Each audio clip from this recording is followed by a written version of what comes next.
Buenos días, chicos, buenos días. Buenos días, Génesis. ¿Qué tal, José?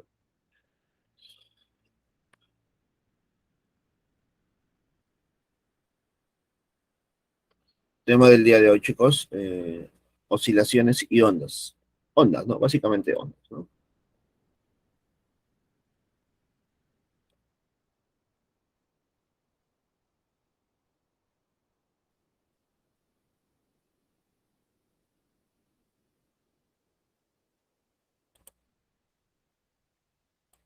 Listo. Comenzamos, chicos.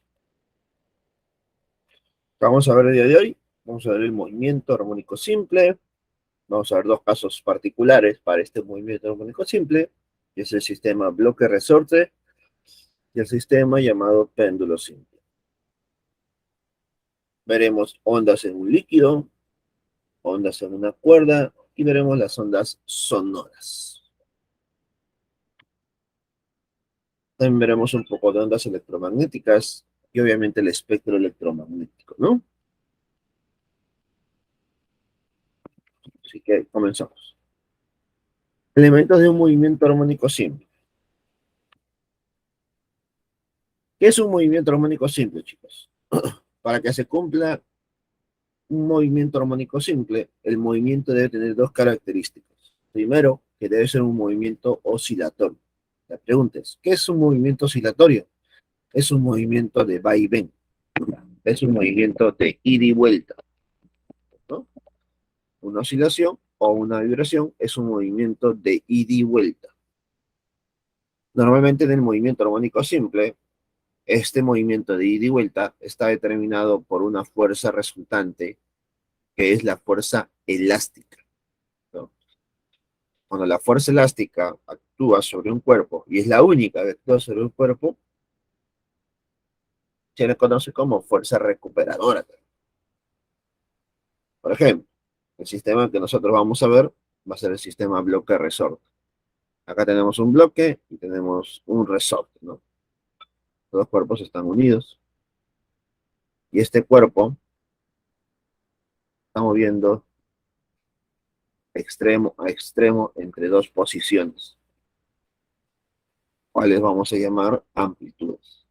Entre esas dos posiciones llamadas amplitudes, el cuerpo se está moviendo, siempre teniendo el punto central como una posición de equilibrio. Entonces, una oscilación es el movimiento de ida y vuelta, es decir, un movimiento de va y ve, un movimiento completo de ida y vuelta, va y regresa, básicamente. A eso se le llama movimiento oscilatorio.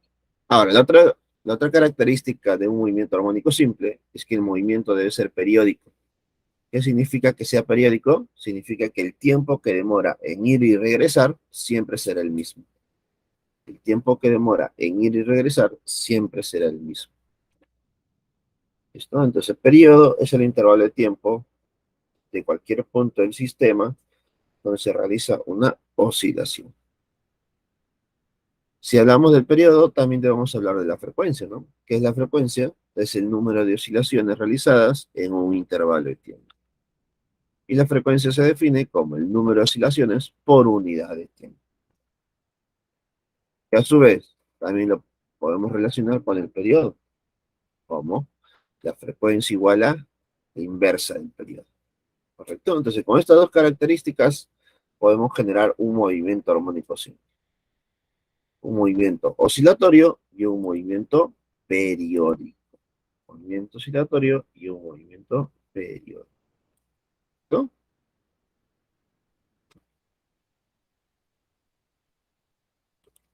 Listo. ¿Qué más?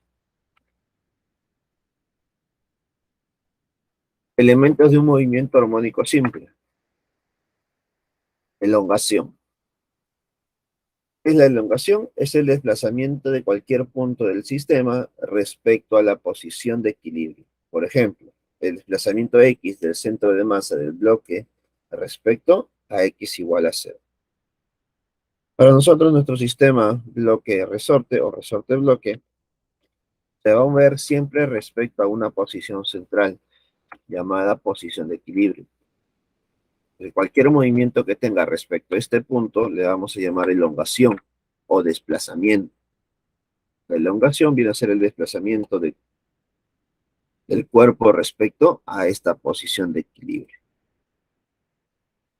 Amplitud. Amplitud viene a ser el máximo desplazamiento. Amplitud viene a ser la máxima elongación,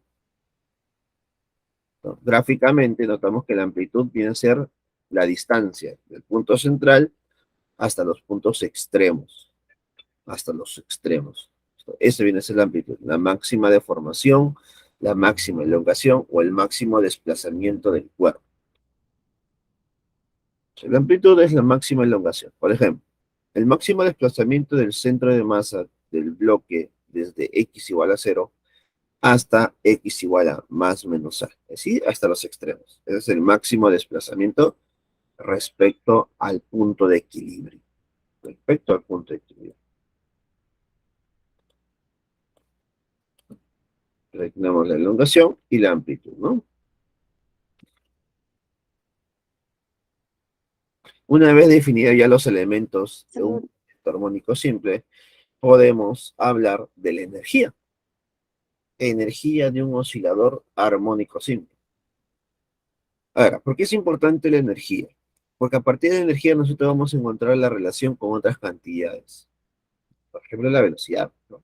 Analicemos. Tenemos acá nuestro sistema bloque-resorte, un sistema que está oscilando, está generando un movimiento de ida y vuelta respecto a la posición de equilibrio. El cuerpo va a estar oscilando también entre los puntos extremos, con un valor de más A y menos A, ¿no? Más o menos la amplitud. ¿Qué se va a cumplir, profesor? Se va a cumplir que en este movimiento de ida y vuelta, el cuerpo va a empezar a cambiar su velocidad, generándose en los extremos la velocidad, ¿cuánto es? La velocidad es 0. Y en la posición central, también llamada posición de equilibrio, la velocidad, ¿cómo debe ser? Máxima. Entonces acá tenemos una de las características del movimiento armónico simple. En la posición de equilibrio, la velocidad es máxima y en las posiciones extremas, la velocidad es cero. La velocidad es cero. Eso nos deja que en cualquier posición con una elongación diferente a cero o más menos a, por ejemplo, para una elongación X, el cuerpo está sometido a cierta velocidad, diferente a la máxima y diferente a cero, ¿no? A eso le vamos a llamar posición 1. Esa posición 1 también lo puedo relacionar con la posición 2, donde su velocidad es 0. Entonces, analizando la posición 1 y la posición 2, diremos, la energía que hay en 1 debe ser igual a la energía que hay en 2. Profesor, ¿por qué la energía se conserva? ¿Por qué las energías son iguales? ¿Por qué las dos energías son iguales? Recordemos que para generar el sistema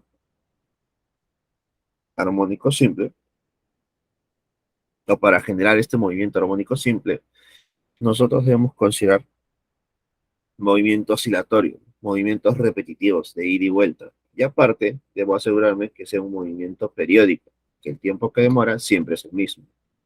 Entonces, para que se cumplan esas condiciones, obligatoriamente la superficie, ¿cómo debe ser? La superficie debe ser lisa.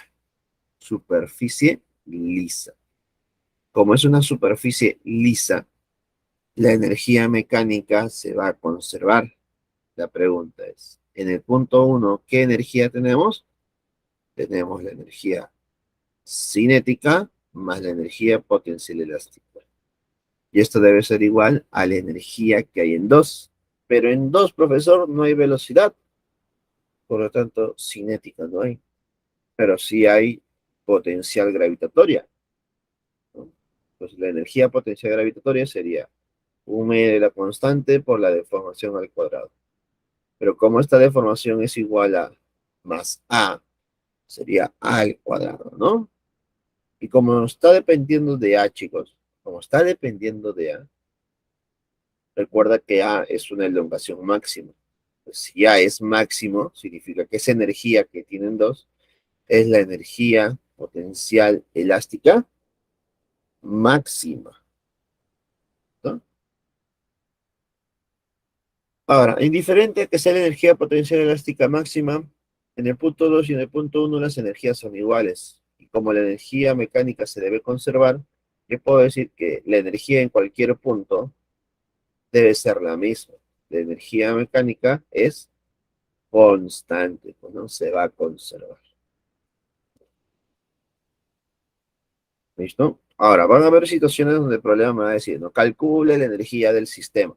Cuando a ti te pregunten calcular la energía del sistema, hay muchas formas de hacerlo. Una de que ya hemos visto es a través de la energía potencial elástica máxima. A partir de esa energía potencial elástica máxima, puedo calcular la energía del sistema. ¿Listo? Ahora, otra forma es sumando energías en un punto cualquiera, ¿no? Sumando la cinética más la elástica. También puede ser.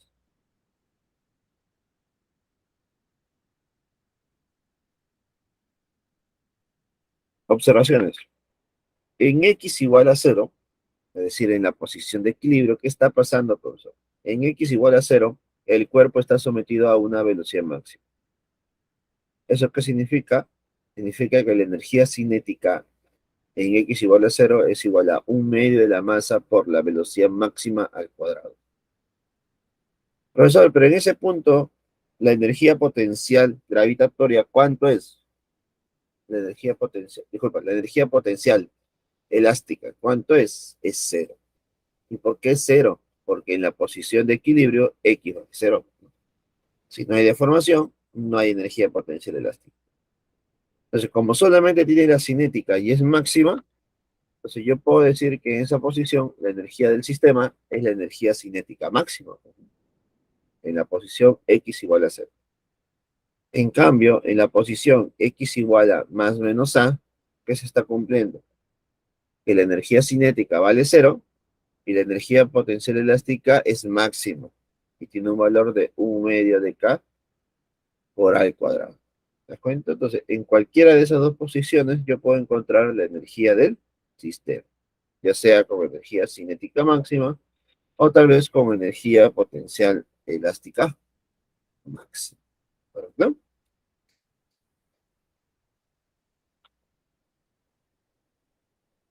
Ahora, a partir de la igualdad que estamos viendo en la parte superior, 1 medio de la masa por velocidad al cuadrado más 1 medio de K por X al cuadrado igual a 1 medio de K por A al cuadrado. A partir de esta igualdad, chicos, tú despeja la velocidad. Si yo despejo la velocidad del oscilador o la velocidad del bloque, podemos decir que la velocidad del bloque es igual a más menos raíz de K por M, o disculpa, K entre M, más menos raíz de K entre M por A al cuadrado menos X al cuadrado. ¿Correcto? Dime, Alexa, ¿qué pasó? Profesor, disculpe, no sé si podría tomarle captura a la anterior de la anterior. Es que no le alcancé a tomar captura, por favor. Ahí está. No, la anterior, por favor.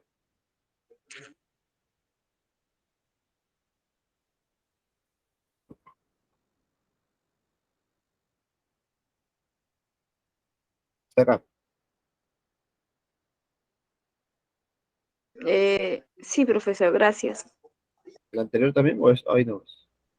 Esta nomás, profesor, gracias. Ya me voy.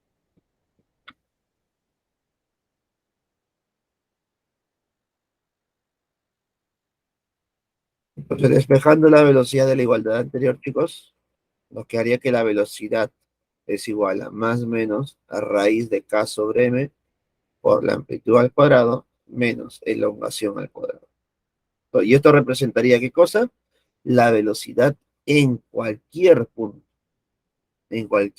del movimiento, donde el signo más menos indicaría la dirección de la velocidad a lo largo del eje X. Ese signo más menos, chicos, sale de la raíz cuadrada, pues, ¿no? De sacar raíz cuadrada, tú sabes que hay dos soluciones. Una puede ser positiva y otra puede ser negativa. Pero dándole un significado físico, el signo más menos corresponde a la dirección de la velocidad. Porque el cuerpo, al generar un movimiento de ida y vuelta, en algún momento el cuerpo puede ir hacia la derecha y en algún momento el cuerpo puede ir hacia la izquierda. Por eso el signo más menos. Observaciones. ¿Qué pasa cuando x es igual a cero? ¿Qué pasa cuando x es igual a cero? Si x es igual a cero, la velocidad que adquiere el cuerpo es máxima. La velocidad es máxima. Y es igual a más o menos raíz de k sobre m por afuera la amplitud. Por la amplitud nada más. Simplemente basta reemplazar el x igual a cero, pues, ¿no? En la ecuación anterior. Ahora, ¿qué pasaría si x es igual a más menos a? Si x es igual a más menos a, reemplazando en la ecuación principal, nos quedaría al final más menos raíz de k sobre m por a al cuadrado menos x al cuadrado, pero x es igual a más menos a. Entonces sería menos a al cuadrado. Esto, ahí se van las al cuadrado y me quedaría cero. Entonces, en la posición más menos a, que son las posiciones extremas, se deduce que la velocidad, ¿cuánto es? Es cero, ¿cierto? Que es justo lo que nosotros hemos visto anteriormente. Entonces, con esto ya tendríamos la ecuación de la velocidad en cualquier posición, en cualquier lugar, que depende de la constante elástica, la masa, la amplitud y la elongación.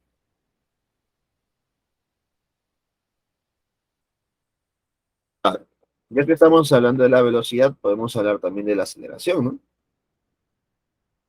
¿Y cómo yo deduzco la aceleración? A partir de la segunda ley de Newton. De la segunda ley de Newton se deduce que la aceleración es directamente proporcional a la posición. ¿Cómo así, profesor? Sabemos que la fuerza resultante es igual a masa por la aceleración. Profesor, ¿pero quién sería la fuerza? La fuerza es la fuerza elástica, es K por X, ¿correcto? Como la fuerza elástica es K por X y esta debe ser igual a masa por la aceleración, despejando, ¿qué nos quedaría? Nos quedaría que la aceleración es igual a menos K sobre M por X, menos K sobre M por X. Esta es la fórmula de la aceleración en cualquier posición. Observaciones. ¿Qué pasa en X igual a cero? Si X es igual a cero, significa la posición de equilibrio. En la posición de equilibrio, ¿cuánta será la aceleración del cuerpo o del bloque? Si yo reemplazo X igual a cero, me quedaría que la aceleración es cero, ¿cierto? La aceleración es cero. Ahora, ¿qué pasaría si está en las posiciones de los costados? En las posiciones más menos A. Si está en las posiciones más menos A, podemos decir que la aceleración es máxima. Y el valor de la aceleración es igual a K, constante de rigidez, por la amplitud, entre la masa. Entonces, de esta manera tú calculas la aceleración máxima. ¿Listo? Y con eso ya tendríamos prácticamente todo el análisis del movimiento armónico simple, ¿no? Hemos analizado su energía, hemos analizado su velocidad y también hemos analizado la aceleración, ¿no? ¿Correcto, chicos? Algo que sí debo comentar aquí respecto a la aceleración. Aquí el signo negativo de la aceleración indica la dirección menos x. Cuando la posición del oscilador está en x igual a más a, el signo más indica que la aceleración tiene dirección del eje más x. Cuando la posición del oscilador es igual a menos a. Básicamente el signo negativo ahí indica la oposición que hay respecto a la elongación. Si el cuerpo está en la posición, por ejemplo, menos 8, entonces la aceleración al final va a ser positiva, porque va a ir a la derecha. Cuando la elongación es igual a más 9, más 9. a la derecha de la posición de equilibrio, entonces la aceleración va a ser igual a menos 5, por ejemplo. Es decir, va en dirección opuesta a la elongación, siempre. Ahora, ¿por qué ocurre eso? Recordemos que la elongación se genera debido a la fuerza elástica. Y la fuerza elástica siempre debe ir en contra de la deformación del resorte. La fuerza elástica o la fuerza recuperadora o la fuerza resultante sobre el cuerpo siempre debe ir en contra de la deformación. Contra la deformación. ¿Correcto?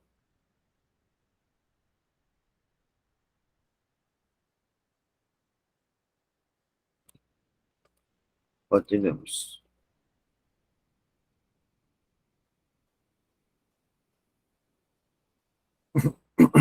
Ya hemos visto cómo es la energía, cómo es la velocidad, cómo es la aceleración, pero también debemos ver cómo es el periodo, que es lo más importante en estos casos, ¿no? Es lo que más te pueden preguntar, ¿no? Acerca del periodo. Periodo de oscilación del sistema bloque-resorte. Entonces, ¿qué es el periodo para recordar algo un poquito? El periodo indica el intervalo de tiempo en que el sistema realiza una oscilación. ¿Sí? El periodo es el tiempo que demora un cuerpo en dar una oscilación, un movimiento de ida y vuelta. Este periodo para el sistema bloque-resorte se calcula de la siguiente forma. 2pi por la raíz de m entre k. El periodo es igual a 2pi por la raíz de la masa sobre la constante elástica. Date cuenta que el periodo depende de la masa y la constante elástica. ¿Listo? Y hay una relación medio directa con el periodo, ¿no? Periodo y masa tienen casi una relación directa. Periodo con la constante tienen casi una dirección inversa, ¿no? Eso significa que si nosotros aumentamos la masa, ¿qué pasa con el periodo? También aumenta. Si aumentamos la constante elástica, ¿qué pasa con el periodo? El periodo disminuye. Hay una relación con esas dos cantidades.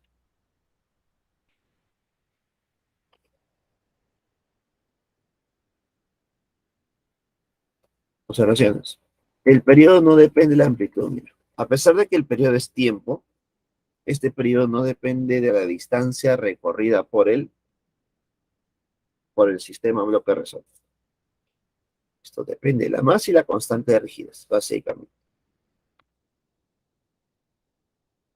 2. La frecuencia natural o frecuencia de oscilación es la inversa del periodo. Si yo conozco el periodo, conozco también la frecuencia de oscilación. Entonces la frecuencia de oscilación, al ser la inversa del periodo, nos quedaría como 1 sobre 2pi por la raíz de k sobre m.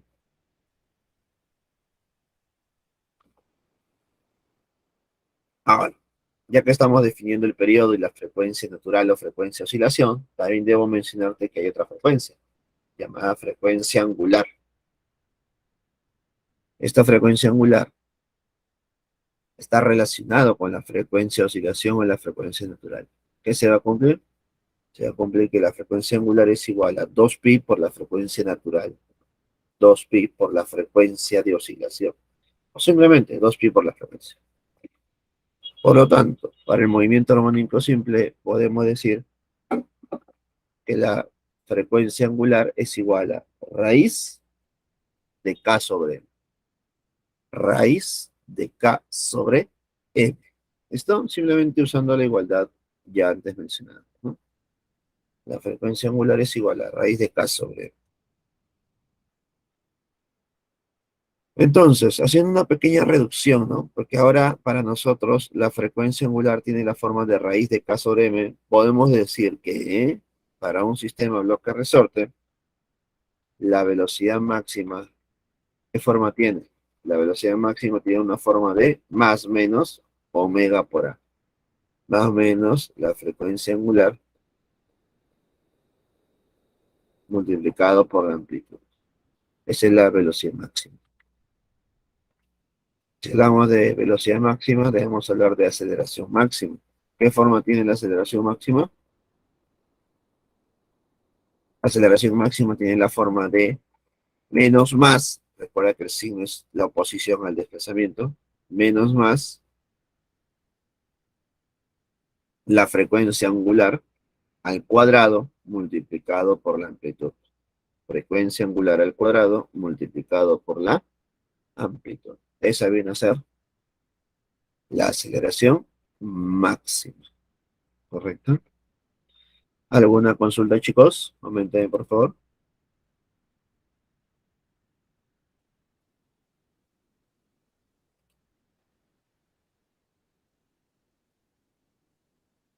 No, profesor. Vamos a ver.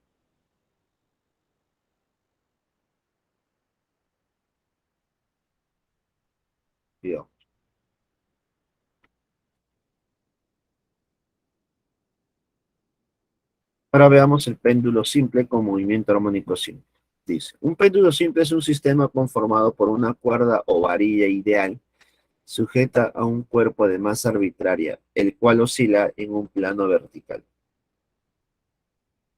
Acá está nuestro péndulo simple, ¿no? Es un cuerpo de masa M unido a una varilla de masa despreciable, ¿no? Varilla ideal. O una cuerda, ¿no? Ahora, debes tener en cuenta algo. Un péndulo simple no necesariamente genera un movimiento armónico simple. Es decir, péndulo simple no significa movimiento armónico simple. Ten cuidado. Recordemos que para generar un movimiento armónico simple debemos tener dos condiciones. El movimiento debe ser oscilatorio y el movimiento debe ser periódico. ¿Listo? Entonces, si encontramos esas dos condiciones o características para el movimiento, podemos decir que este es un movimiento armónico simple. Entonces, empecemos a analizar el movimiento pendular. Cuando nosotros analizamos el movimiento pendular, debemos definir una posición de equilibrio, posición central. Aquí no hay resorte, por lo tanto, ¿qué se va a cumplir en esta posición de equilibrio? Se va a cumplir que en esta posición la velocidad es máxima. En cambio, en las posiciones de los costados, las posiciones extremas, la velocidad es cero, ¿no? Conociendo la longitud de la cuerda o longitud de la varilla, podemos decir, respecto al centro o posición de equilibrio, la cuerda genera dos ángulos iguales en sus desplazamientos o movimientos, ¿no? A pesar de eso, no necesariamente se genera un movimiento armónico simple. Para poder considerar que es un movimiento armónico simple, yo debo considerar que el ángulo barrido respecto a la posición de equilibrio, ese ángulo, ¿cuánto es? Es menor que 10. Entonces, para nosotros, el péndulo simple es movimiento armónico simple cuando el ángulo formado entre la posición de equilibrio y la cuerda en un punto extremo, ese ángulo debe ser menor que 10, obligatoriamente, chicos, menor que 10. Esto lo que significa que el ángulo debe ser pequeño, ángulo pequeño. Entonces decimos, el péndulo realizará aproximadamente movimiento armónico simple respecto a la posición de equilibrio, ¿no? Entonces, cuando el ángulo es pequeño, ahí recién podemos decir que hay un movimiento armónico simple, porque ya con esto cumple las dos condiciones, ¿no? Movimiento oscilatorio y movimiento periódico. ¿Listo? Y ya que estamos hablando del periodo, ¿cómo se calculará el periodo para un sistema pendular? A ver, para un sistema pendular el periodo es igual a 2pi por la raíz de 2pi por la raíz de la longitud sobre la gravedad. Longitud sobre la gravedad. Entonces, en esta oportunidad, el periodo depende de dos cantidades nuevamente. En este caso, la longitud de la cuerda de la varilla y la gravedad. La gravedad. ¿Correcto? Entonces ya hemos analizado el sistema bloque-resorte y el sistema pendular.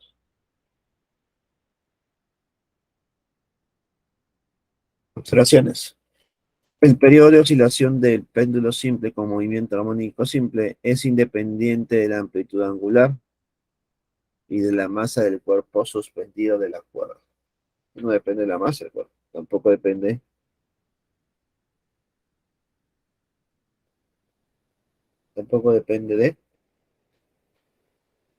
de quién. Y sabemos que el periodo no depende de la masa, no depende de la amplitud angular, básicamente, ¿no? Solamente depende de quién, de la longitud de la cuerda y de la aceleración de la gravedad. ¿Listo? Y alguno puede decir, no, profe, pero estos valores nunca van a cambiar. Bueno, ya depende del problema. Si el problema te dicen, si el problema te dice que es un movimiento armónico simple, tú sabes que la amplitud se va a repetir siempre. ¿Listo? Y tú también le vas a decir que la cuerda de nuestro péndulo simple va a ser la misma, ¿no? La longitud de la cuerda no va a cambiar. Pero la gravedad puede cambiar. Claro que sí. Recordemos que la gravedad depende de la posición del cuerpo. Mira, depende de la posición del cuerpo. Si depende de la posición del cuerpo, entonces la gravedad puede ser variable. En un punto 1, en un punto 2, en un punto 3, esta gravedad puede ser distinta. Ahí está. Entonces depende de eso, la longitud del péndulo y de la aceleración de la gravedad. Además, sabemos que la frecuencia natural o frecuencia de oscilación es la inversa del periodo. Por lo tanto, la frecuencia es igual a 1 sobre 2 pi por la raíz de gravedad entre la longitud. 3. La frecuencia angular. Al igual que en el sistema bloque-resorte, tendremos una frecuencia angular. Esta frecuencia angular es igual a 2 pi por la frecuencia natural. Si es igual a 2 pi por la frecuencia natural, ¿cómo nos quedaría la frecuencia angular? La frecuencia angular nos quedaría con raíz de g, o la gravedad, entre la longitud. Raíz de g sobre la longitud. Raíz de todo. ¿Correcto? Entonces, de esa manera ya tendríamos el periodo de oscilación. Bueno, mejor dicho, dentro de la oscilación está la frecuencia natural y la frecuencia angular. ¿Correcto? ¿Alguna consulta hasta el momento, chicos? Del péndulo simple, con movimiento armónico simple.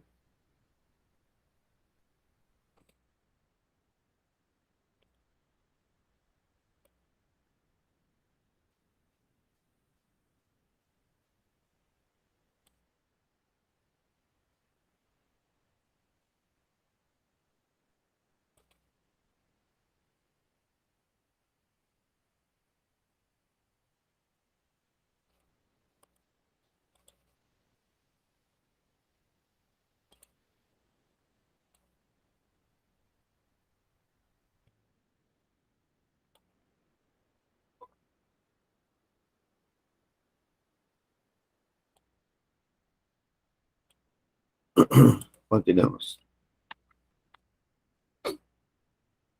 Vamos a ver la relación que existe entre el movimiento armónico simple y el movimiento circular uniforme. ¿Qué nos dice? El movimiento armónico simple de una partícula se puede describir como la proyección del movimiento circular uniforme de la partícula sobre un eje de referencia. A ver, para que más o menos lo notemos. En la parte superior tenemos el movimiento circular uniforme, un movimiento con velocidad angular constante. Ahora, ¿qué pasa cuando esta partícula está girando, girando, girando, girando respecto a un punto central? ¿Qué pasaría si nosotros proyectamos todas las posiciones generadas en el piso? Proyectamos todas las posiciones generadas sobre una superficie horizontal. ¿Listo? Entonces vamos a darnos cuenta que cuando la partícula se mueve en un movimiento armónico, bueno, disculpa, un movimiento circular en un MCU, damos cuenta que al generarse ese movimiento y proyectarlo sobre la superficie, me voy a dar cuenta que el movimiento que hay en la superficie es un movimiento repetitivo, es un movimiento de ida y vuelta. Es decir, es un movimiento oscilatorio. Pero yo no necesito solamente un movimiento oscilatorio. Recuerda que para que sea movimiento armónico simple, el movimiento también debe ser periódico. Entonces, para que el movimiento sea periódico, la condición ¿cuál va a ser? La condición va a ser que el movimiento de arriba es un movimiento circular uniforme. De esa manera, podemos decir que el tiempo que demora en dar una vuelta respecto al movimiento circular uniforme es el mismo tiempo que demora la partícula o la proyección en ir de un extremo al otro, en generar un movimiento de ida y vuelta. Entonces, acá tenemos la primera relación entre los dos movimientos.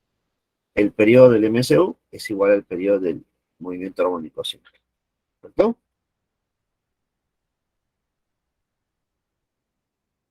Más, el movimiento circular uniforme se puede descomponer en dos. El movimiento armónicos, disculpas, el movimiento MSU se puede descomponer en dos movimientos armónicos simples independientes a lo largo de los ejes coordenados X y Y, con amplitudes igual a, ¿no? Entonces nosotros podemos proyectar este movimiento en el eje horizontal y en el eje vertical, ¿correcto? Horizontal y vertical. Si lo proyectamos en el eje horizontal, ¿no? Vamos a darnos cuenta que debo descomponer el radio de la circunferencia en cualquier posición, por ejemplo, en la posición tiempo igual a t. Entonces, en ese punto podemos decir que el cuerpo se encuentra a una posición x igual a r coseno teta y en una posición y igual a y, bueno, r seno teta, ¿no? Entonces, tenemos ahí las posiciones. En una posición cualquiera tendríamos esos valores, r coseno y r seno, ¿correcto? Como no son conocidos, yo no puedo poner un valor. Simplemente saber que existen. De tal manera que podemos decir que esa distancia o esa longitud x igual a r coseno teta es la misma longitud que se generaba en el eje horizontal debido a las proyecciones, ¿sí? Debido a las proyecciones se generaba eso también. Entonces concluimos que para un movimiento armónico simple,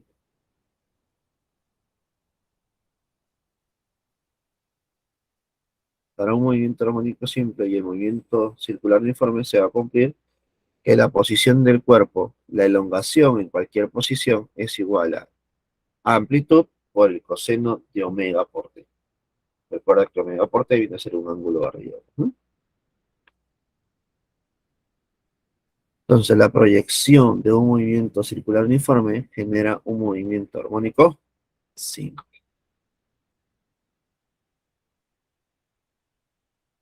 Observaciones. Una revolución de la partícula con MCU corresponde a una oscilación armónica a lo largo del eje X. ¿Qué me está diciendo aquí? Que una vuelta del movimiento circular uniforme corresponde a un movimiento oscilatorio para el sistema pendular, para el sistema armónico simple, ¿no? Dos. Y en general, el ángulo barrido es igual a ángulo inicial más omega por t. Ya esta es una parte vectorial de las ecuaciones, ¿no? La ecuación de posición y tiempo del oscilador con movimiento armónico simple es la siguiente.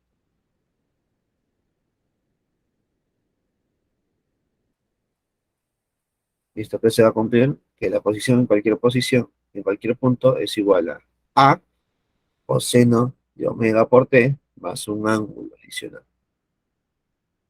¿Listo? Esta es la posición del cuerpo en cualquier posición, en cualquier lugar del eje X. La fase inicial, teta sub 0, es el ángulo que forma el vector de posición inicial con su eje de coordenadas en el instante t igual a 0.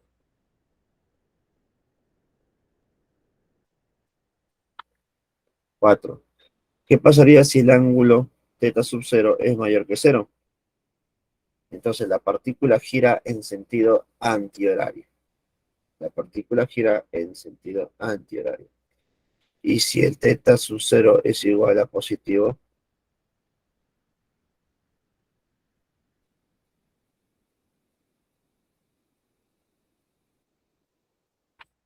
¿Listo? Entonces, en base al ángulo teta sub cero, podemos decir si la rotación es en sentido horario o antihorario, ¿cierto?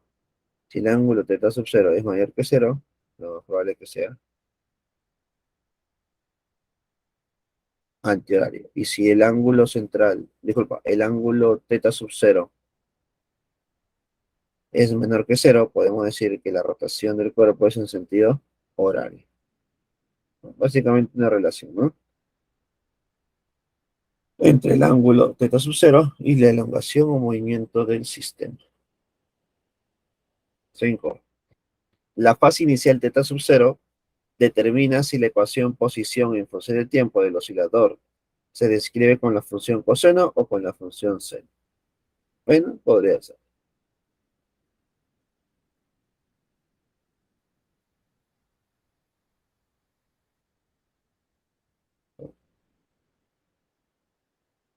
En la fase inicial, el teta sub cero determina si la ecuación posición en función del tiempo del oscilador se describe con una función coseno o seno, ¿no? Creo que eso sí lo puedes notar, ¿no? Cuando nosotros hicimos la descomposición de R, lo descompusimos en R coseno y RC. El R coseno es cuando está respecto al eje horizontal y el R seno está cuando, bueno, sería respecto al eje vertical, ¿no? El eje Y. Pero están ahí las dos presentes. Obviamente, si nosotros reemplazamos la fuerza como masa, fuerza es igual a,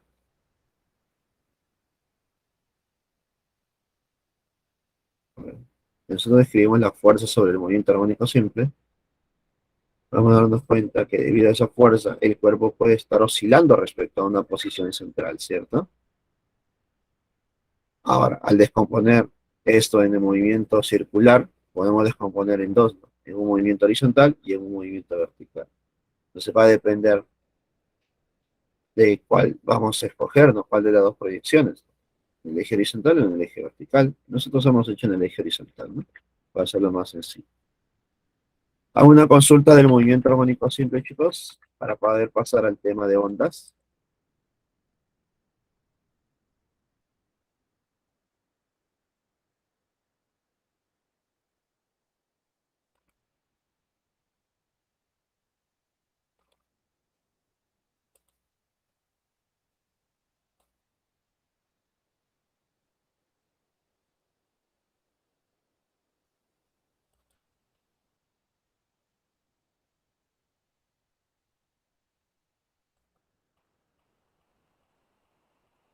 Ahora pasemos al siguiente temita,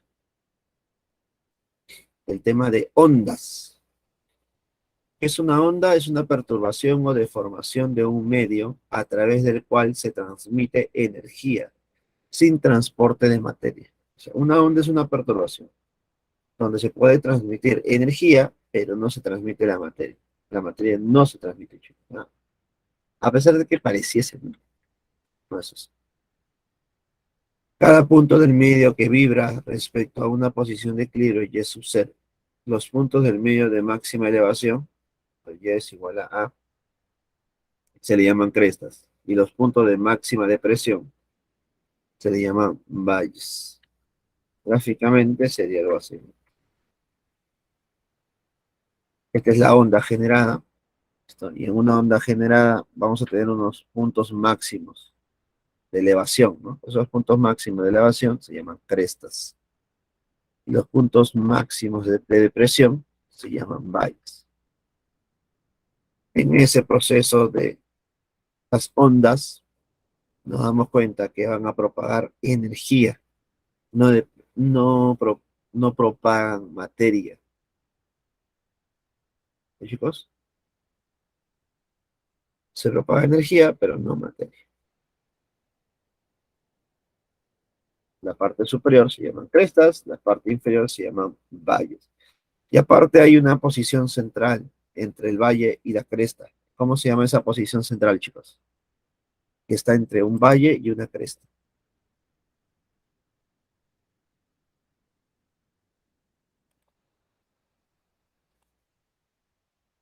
¿Cómo se llama?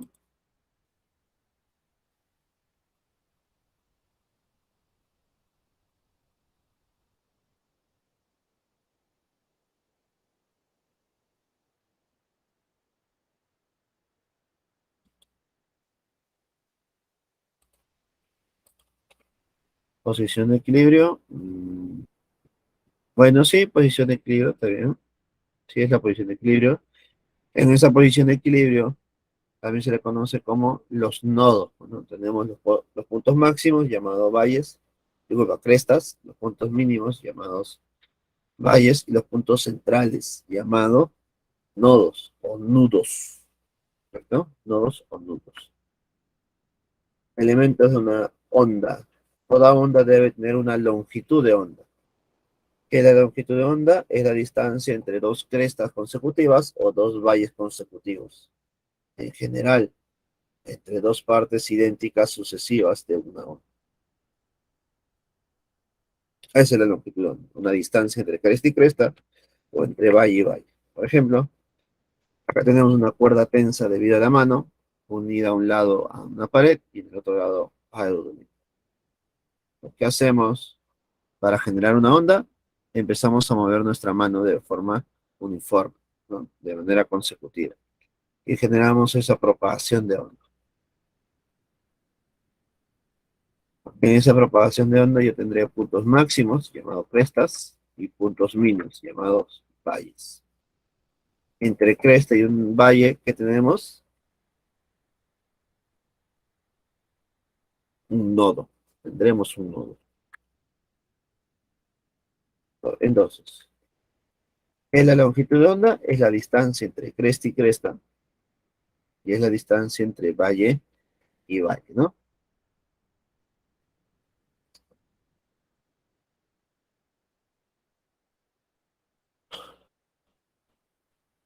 Profesor, disculpe, el nodo dijo que ¿dónde estaba? Entre una cresta y un valle. Entre una cresta, entre una cresta y un valle. Se podría Ah, decir que es la intersección del eje X con la cuerda. listo, gracias. ¿Listo? Ahora, nos damos cuenta que hay muchas crestas, hay muchos valles, y obviamente hay muchos nodos, ¿cierto? Hay crestas, valles y nodos. Y la distancia de cresta a cresta se llama longitud de onda.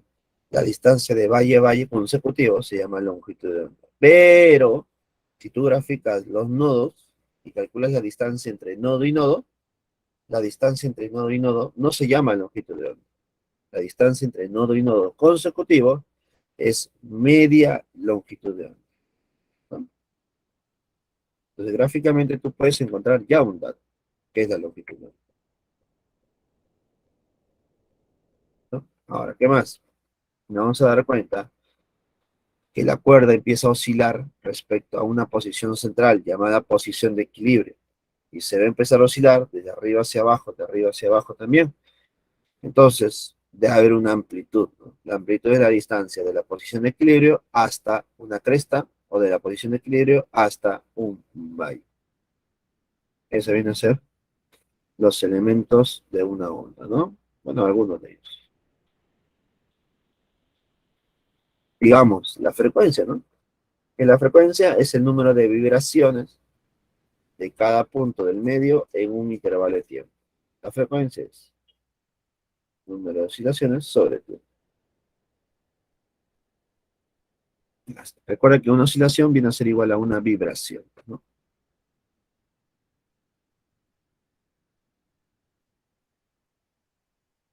Efectivamente, ¿no? La distancia de nodo a nodo consecutivo es lambda medios. Lambda sobre 2. Muy bien, José. Pero es nodo a nodo. Ya está. Entonces la frecuencia es igual al número de vibraciones sobre el tiempo, ¿no? Entonces, si analizamos solamente una oscilación, el tiempo se llama periodo. Entonces también la frecuencia es igual a la inversa del periodo. Unidades del periodo, disculpa, unidades de la frecuencia, el hertz, la inversa de segundos. Ahora veamos la amplitud. ¿Qué es la amplitud? La amplitud es igual al máximo desplazamiento de cada punto del medio vibrante con respecto a la posición inicial de equilibrio. Creo que eso sí lo notamos, ¿no? En la posición de equilibrio de la cuerda sería una posición horizontal, ¿no? Una posición horizontal, la línea horizontal o la línea del eje X. esa es la posición de equilibrio. Cuando el cuerpo se va a la parte superior, se ha desplazado una cierta cantidad. Y cuando se va a la parte inferior, se ha desplazado otra cierta cantidad.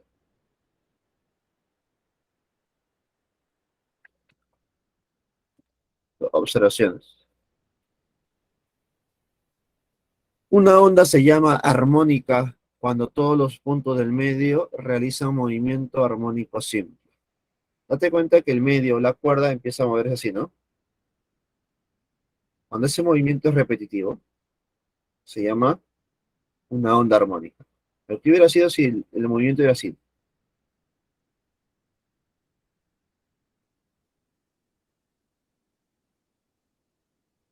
¿Te das cuenta? Ya no sería armónica, pues, ¿no?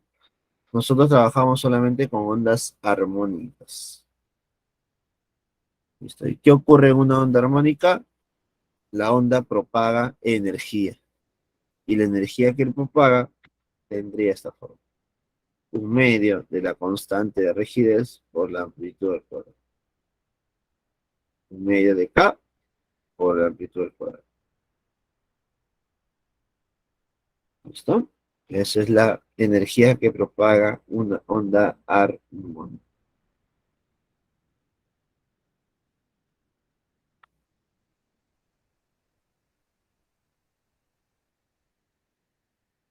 Otros elementos, otros elementos, otro elemento de una onda viene a ser la rapidez de una onda. ¿Con qué rapidez se propaga las ondas? Te decimos, una onda periódica se caracteriza por recorrer la misma distancia lambda en un mismo intervalo de tiempo t, que es el periodo. Si nosotros analizamos la rapidez de una onda, tenemos que conocer la longitud de onda y el periodo, ¿no? El periodo viene a ser el tiempo.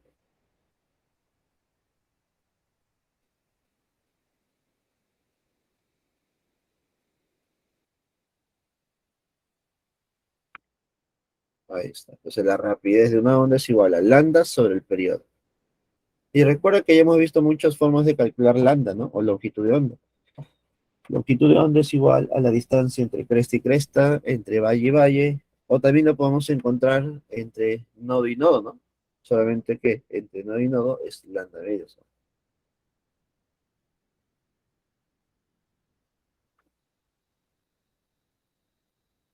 Entonces, como la rapidez de la onda se puede calcular como lambda sobre el periodo, también recordar que el periodo es la inversa de la frecuencia. Entonces, la rapidez de una onda también es igual a 2. Bueno, la rapidez de una onda es igual a lambda por la frecuencia. Estas dos formas distintas de calcular. Observaciones. La rapidez de una onda depende de las propiedades del medio. Depende de las propiedades del medio. La longitud de la onda depende de las propiedades del medio. Es decir, rapidez, la longitud dependen de las propiedades del medio. En cambio, la frecuencia no depende de las propiedades del medio. ¿Eso qué significa, profesor? Significa que la onda, al propagarse en el mismo medio, no cambia sus elementos. No cambia la rapidez, no cambia la longitud de onda, no cambia la frecuencia. Pero ¿qué pasaría si la onda empieza a propagarse en otro medio? Es decir, pasa de un medio 1 a un medio 2. Entonces, como estamos cambiando de medio, lo que va a cambiar es la rapidez, lo que va a cambiar es la frecuencia. Esto cambia la rapidez y la frecuencia. ¿Seguros? ¿Qué creen ustedes? Vamos a ver con esto. Vemos que cuando se mantiene en un mismo medio no cambia nada.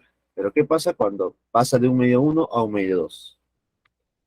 La cantidad que van a cambiar es la rapidez. La cantidad que va a cambiar es la longitud de onda. Entonces la longitud de onda cambia cuando pasa de un medio 1 a un medio 2. Profesor, ¿y qué pasa con la frecuencia? Recordemos que aquí la frecuencia no depende del medio. Entonces si cambia de medio, la frecuencia no va a cambiar. La frecuencia va a ser la misma frecuencia de oscilación. Cambia la longitud de onda, que es la distancia entre cresta y cresta, y cambia la longitud de onda, que es la distancia entre valle y valle. Bueno, obviamente. Chicos, a una consulta de esta parte.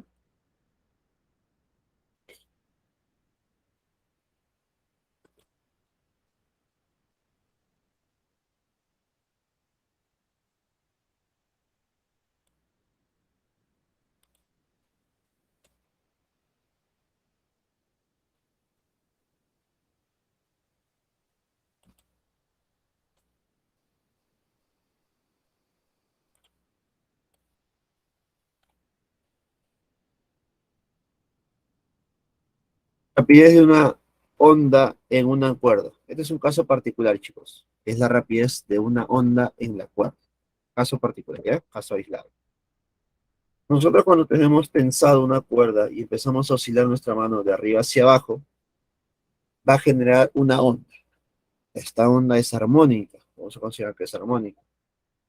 Por lo tanto, cuando es una onda armónica, podemos decir que la rapidez de una onda en una cuerda tensa depende de dos cantidades. Depende de la frecuencia, disculpa, depende de la fuerza y depende de la densidad lineal. Ah, tú dirás, ¿qué es la densidad lineal? Bueno, ahí problema te lo dice, ¿no? La densidad lineal es igual a masa sobre longitud. Densidad lineal es igual a masa sobre longitud. ¿Correcto, chicos?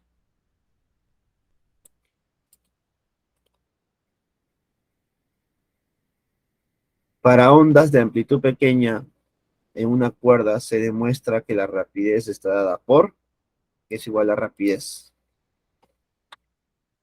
a raíz de la fuerza sobre la densidad lineal. Raíz de la fuerza sobre densidad lineal. Entonces, este es un caso netamente aplicativo, ¿no? Directo, práctico. Debo averiguar quién es esa fuerza con la cual se está tensando la cuerda, o el cuerpo mismo, y debo saber la densidad lineal, ¿no? La densidad lineal es igual a raíz de la fuerza sobre densidad lineal. La rapidez de propagación de la onda en una cuerda es igual a raíz de la fuerza entre densidad lineal. ¿Correcto? ¿Vamos a consultar esto, chicos? Directo, veamos, aplicativo.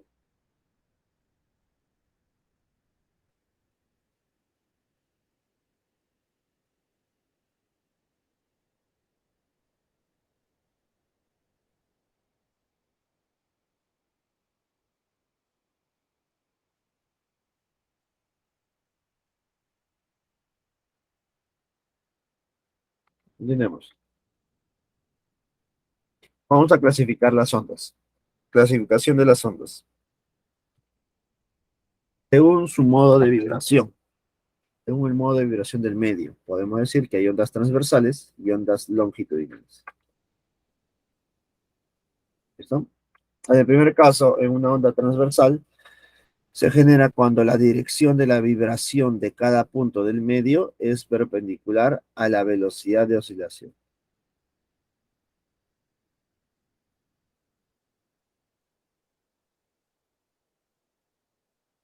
¿Listo? Entonces acá podemos notar una gran diferencia, ¿no? La onda transversal es cuando la vibración del medio es perpendicular a la propagación de la onda. ¿Sí? Observa. En cambio, las ondas longitudinales es cuando la dirección de la vibración de cada punto del medio está en dirección, bueno, en la misma dirección o direcciones paralelas, podemos decir, ¿no? Direcciones paralelas.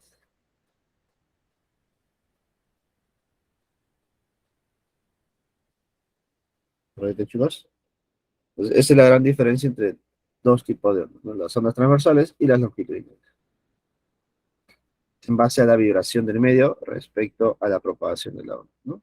Cuando son perpendiculares los dos, transversales. Cuando es longitudinal, son paralelas.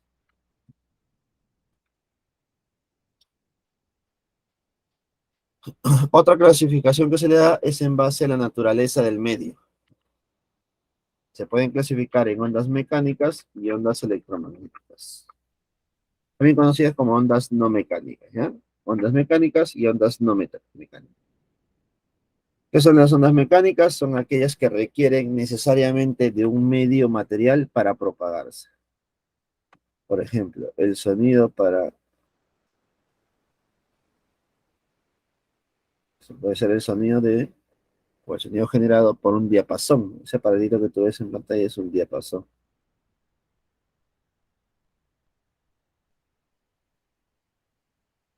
En cambio, las ondas no mecánicas son aquellas que no requieren de un medio material para propagarse. Las mecánicas sí, ¿no? Necesitan de un medio material. ya sea agua, ya sea un líquido en general, ya sea un sólido, otra vez.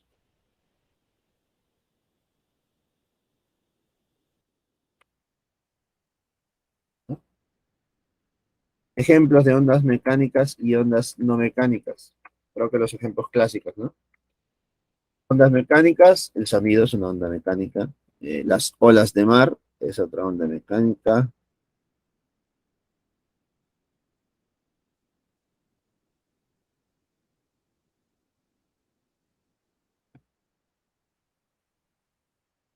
Entonces, ejemplos, el sonido, las olas de mar, la vibración de una cuerda, son ejemplos de ondas mecánicas. En cambio, ondas no mecánicas, ¿quién sería?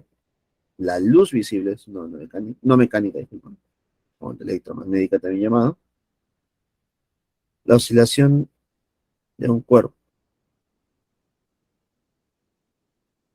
La oscilación de un cuerpo puede ser para un cuerpo material o un cuerpo llamado electrones o partículas, ¿cierto? Entonces, ahí también está la diferencia entre dos tipos de ondas, mecánicas y no mecánicas. Cuando la vibración es debido a los electrones, podemos generar luz, podemos generar ondas electromagnéticas como las ondas de radio, ondas de TV, los microondas, rayos gamma, rayos alfa, rayos beta, todo ese tipo de ondas son llamadas electromagnéticas, otra vez ondas no mecánicas. Entonces tenemos la diferencia entre estas dos. Ahora, un tipo de onda muy conocido y muy estudiado por nosotros a nivel preuniversitario son las ondas sonoras o simplemente el sonido, ¿no? El sonido es una onda mecánica.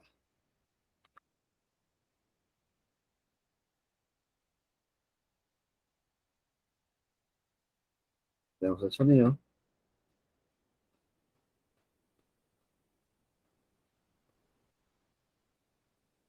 Decimos, las ondas sonoras. El sonido es producido por vibraciones de objetos materiales. Se describe por una onda mecánica longitudinal.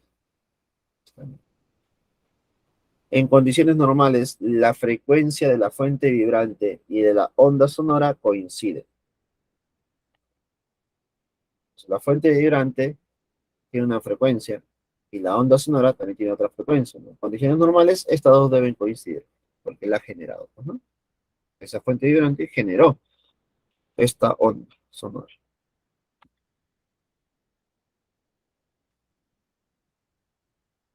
La audición humana percibe frecuencia de sonido en el rango de 20 a 20.000 Hz. Efectivamente, esto es muy importante.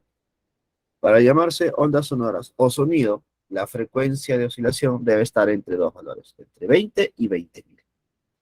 20 y 20.000. ¿No? De esa manera se llaman ondas sonoras o simplemente sonido. ¿Qué pasaría si la frecuencia es menor que 20? Ya no se llamaría sonido, sino se llamaría infrasonido. Entonces, cuando ya tenemos el infrasonido, van a haber valores, van a haber sonidos o ondas que son menores que 20. Esas ondas no van a ser percibidas, o no van a ser sencillas percibirlas por un ser humano. Hay animales que se comunican a través de ondas menores que 20.000 Hz de frecuencia. Hay animales que se comunican a través del infrasonido. Entonces, esos sonidos, bueno, esos infrasonidos nosotros no lo podemos escuchar. Están ahí, pero no se pueden escuchar por nosotros. Profesor, ¿y qué pasaría si es mayor que 20.000? Bueno, si es mayor que 20.000, se llamará ultrasonido, de ultrasónico, ¿no? Ultrasonido. Profesor, ¿y si es ultrasónico? ¿Pero sí se puede percibir? No, tampoco se puede percibir. Nosotros solamente podemos percibir desde un rango de 20 hasta 20.000, solamente en ese rango. ¿No? Aquí tenemos básicamente algunos ejemplitos. A ver, tal vez un poco de clasificación del sonido, tal vez. Tenemos aquí, mira, el intervalo donde tenemos los sonidos, ¿no? Podemos separarlo en sonidos graves, medios y agudos. O sea, me voy a dar cuenta que un sonido agudo es cuando su longitud de onda es pequeña. En cambio, será medio cuando está en un intervalo promedio, ¿no? Central de frecuencias. Y será grave cuando la longitud de onda es grande, ¿no? Tiene mayor longitud de onda. Entonces acá podemos notar una diferencia, ¿no? Entre sonidos agudos, medios y graves. Intensidad sonora. Que la intensidad sonora indica la rapidez con que la energía de la onda sonora llega a la unidad de área A.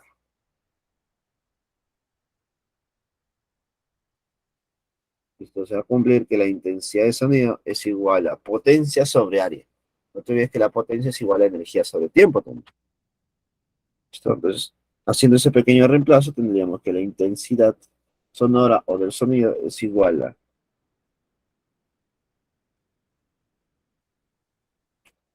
a energía sobre área por tiempo. O como lo que tú conoces, potencia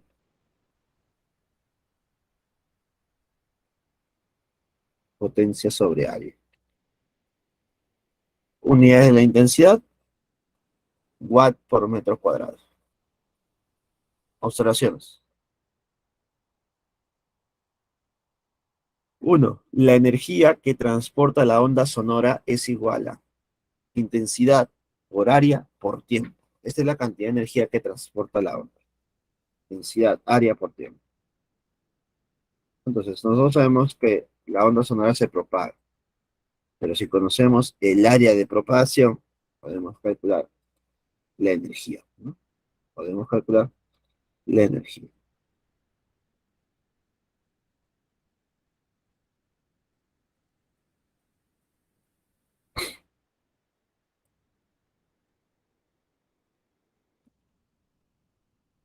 Dos, para una fuente sonora puntual, la intensidad del sonido es directamente proporcional a la potencia de la fuente sonora e inversamente proporcional al cuadrado de la distancia desde la fuente. Para una fuente puntual se va a cumplir que la intensidad tiene la forma de potencia entre 4pi por r cuadrado. Potencia entre 4pi por r cuadrado. Donde p es la potencia y r es la distancia, ¿no? La distancia desde la fuente puntual, ¿no? La distancia de la fuente puntual. Ahí nos damos cuenta que la intensidad empieza a variar, ¿no? De forma inversamente proporcional a la distancia al cuadrado. De forma inversamente proporcional a la distancia al cuadrado.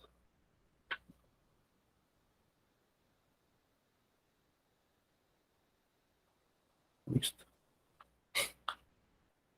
Nivel de intensidad. ¿Qué es lo que va a ocurrir, chicos? Cuando nosotros calculamos la intensidad, los valores de la intensidad son valores de la forma 10 a la menos algo, 10 a la menos 8, 10 a la menos 9, 10 a la menos 11, 10 a la menos 3, 10 a la menos 4.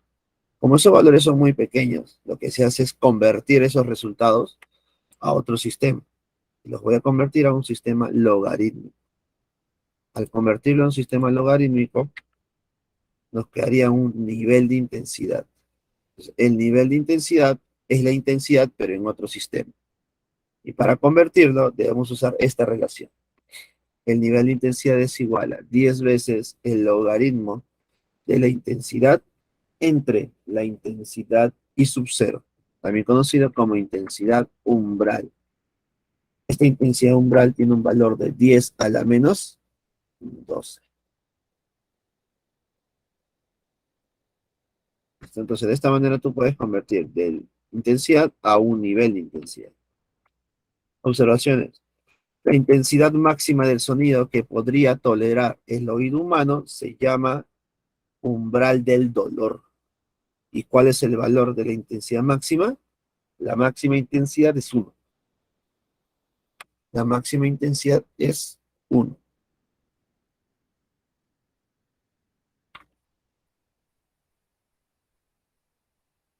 La audición humana percibe intensidades y niveles de intensidad en los siguientes rangos. Para la intensidad, el ser humano o la audición humana solamente puede percibir intensidades de un valor de 10 a la menos 12 hasta un valor de 1, siendo 10 a la menos 12 la intensidad umbral, siendo 10 a la menos 12 la intensidad umbral. Estoy diciendo 1, la máxima intensidad del sonido auditible por el ser humano. ¿Y qué pasa con el nivel? Bueno, esos son para los valores de intensidad, pero ¿qué pasa para el nivel? El nivel de intensidad varía su valor entre 0 y 120, ¿no? Siendo 0, justo cuando percibimos la mínima intensidad o intensidad umbral, y siendo 120, cuando tenemos el umbral del dolor.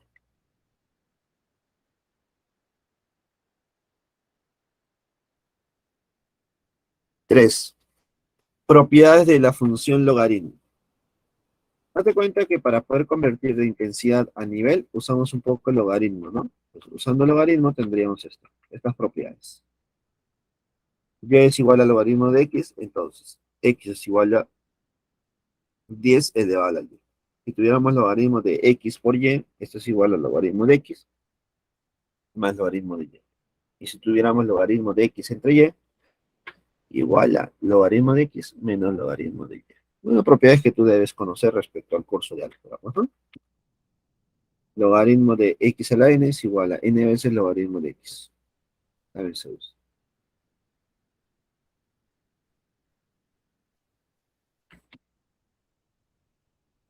Por último, recordad que el logaritmo de 1, ¿cuánto vale? Equivale a 0.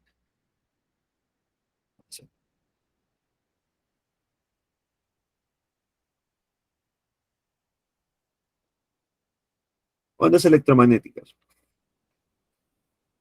Las ondas electromagnéticas son producidas por vibraciones de cargas eléctricas. Se describen constituidas por un vector campo eléctrico y un vector campo magnético, ¿no? Es decir, las ondas electromagnéticas son generadas por el cambio constante del campo eléctrico y el campo magnético generado por la vibración. La vibración. Vibración de una partícula cargada, ¿no? Entonces, siempre que tengamos una onda electromagnética o una onda no mecánica, se van a generar estos dos campos, chicos. El campo eléctrico y el campo magnético. Ambos campos, ¿cómo son? Perpendiculares, ¿no? Y además, cada uno de estos campos va a ser perpendicular a la velocidad de propagación de la onda, ¿no? Esto es lo que ocurre debido a las vibraciones de cargas eléctricas. Rapidez de una onda electromagnética. La rapidez de transmisión de una onda electromagnética en un medio depende de su cantidad adimensional, llamada índice de refracción del medio. Y se define como la rapidez es igual a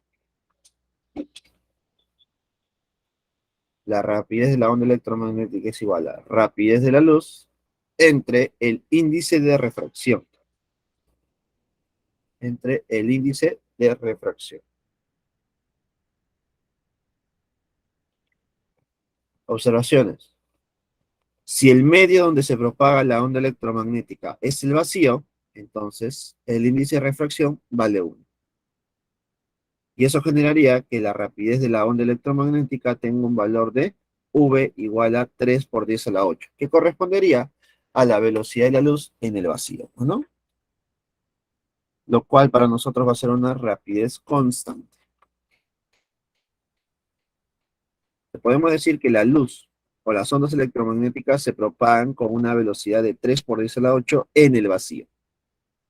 Si fuera en otro medio, tendrían otra rapidez, pues, ¿no? Simplemente tendríamos que saber el índice de refracción.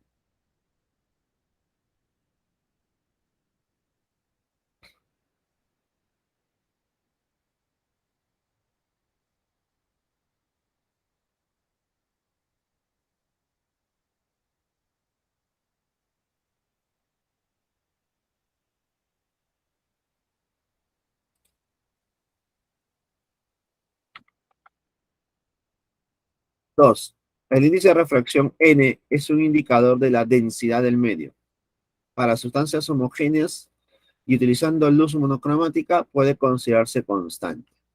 Por ejemplo, para algunos medios ya conocidos, el aire, el agua, la glicerina, el vidrio, el diamante, los índices de refracción son los siguientes. 1, 1,33, 1,47, 1,50 y 2,42. En base a esos índices de refracción, las ondas electromagnéticas tendrán ciertas velocidades o rapideces de propagación en cada uno de estos medios. Nos damos cuenta que para el vacío y para el aire, el índice de refracción es el mismo. Entonces, para nosotros, en el aire, las ondas electromagnéticas se propagan igual que en el vacío, ¿no? Vamos a considerar de esa manera. 3. La longitud de onda y la frecuencia de una onda electromagnética en el vacío son inversamente proporcionales. Entonces, la rapidez de la luz es igual a lambda por la frecuencia, considerando que están en el vacío, obviamente, ¿no? Entonces, lambda y la frecuencia son inversamente proporcionales, ya que el producto es igual a una constante. Por último, tenemos el espectro electromagnético. ¿Qué es el espectro electromagnético? Viene a ser básicamente la gráfica o la distribución de las frecuencias y longitudes de onda de una onda electromagnética, ¿no? Tenemos aquí a las ondas de radio, microondas, infrarrojos, el espectro visible o luz visible, los ultravioleta, los rayos X y los rayos gamma, ¿no? Como sus más representativos. Nos damos cuenta que de arriba hacia abajo, ¿qué está pasando? Está disminuyendo la longitud de onda y está aumentando la frecuencia. En cambio, de abajo hacia arriba, aumenta la longitud de onda y disminuye la frecuencia. Recordemos que la frecuencia y la longitud de onda son dos cantidades inversamente proporcionales. Si yo tengo la máxima longitud de onda, tendré la mínima frecuencia y viceversa, pues, ¿no? Algo muy importante en este espectro visible, en el espectro visible, chicos, tenemos los colores del arco iris, pues, ¿no? Tenemos el color rojo, el naranja, el amarillo, el verde, el cian, el azul y el violeta. Que justo es el espectro que nosotros podemos ver, ¿no? Por eso se llama espectro visible. En ese rango nosotros podemos verlos, podemos ver la luz. ¿Listo? Superando ese rango, por ejemplo, el infrarrojo, microondas, ondas de radio, no es visible para nuestros ojos, o ultravioleta, rayos X o rayos gamma, tampoco, tampoco. Algo también importante que tienes que saber, desde el espectro visible hacia arriba, ¿no? Esas ondas no son tan peligrosas. En cambio, las ondas hacia abajo, por ejemplo, ultravioleta, rayos X y rayos gamma, tienen mucho peligro, ¿correcto? Son muy peligrosas. Básicamente porque tienen poca longitud de onda, tienen bastante poder de penetración debido a su poca longitud de onda. En cambio, las que están arriba no tanto, tienen poca poder de penetración. Observaciones. El rango de la longitud de onda visible es, ahí está, la longitud de onda para el rango visible o para el espectro visible varía entre 400 nanómetros y los 750 nanómetros. 400 nanómetros y 750 nanómetros. Ya está. Pues, mayores a 750 nanómetros está el infrarrojo, microondas y ondas de radio. Menores a 400 nanómetros está ultravioleta, rayos X y rayos gamma. El rango de frecuencias de la luz visible sería 4 por 10 a la 14, que es el color rojo, y 7,5 por 10 a la 14, que sería el color violeta. Entonces, esa es la frecuencia. La frecuencia, chicos. Ya está.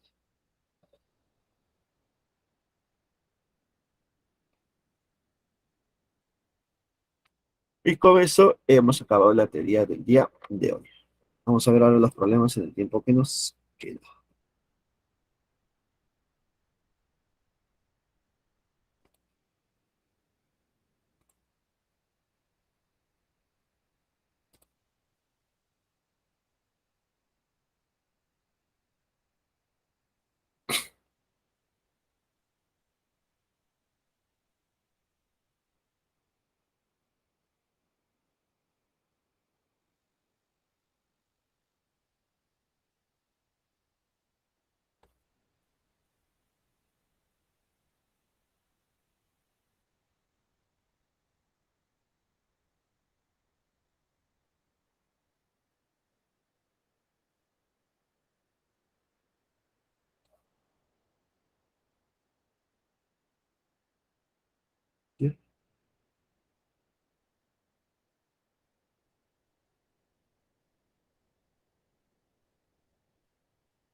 Ahí están, chicos, los problemas de esta semana número 16.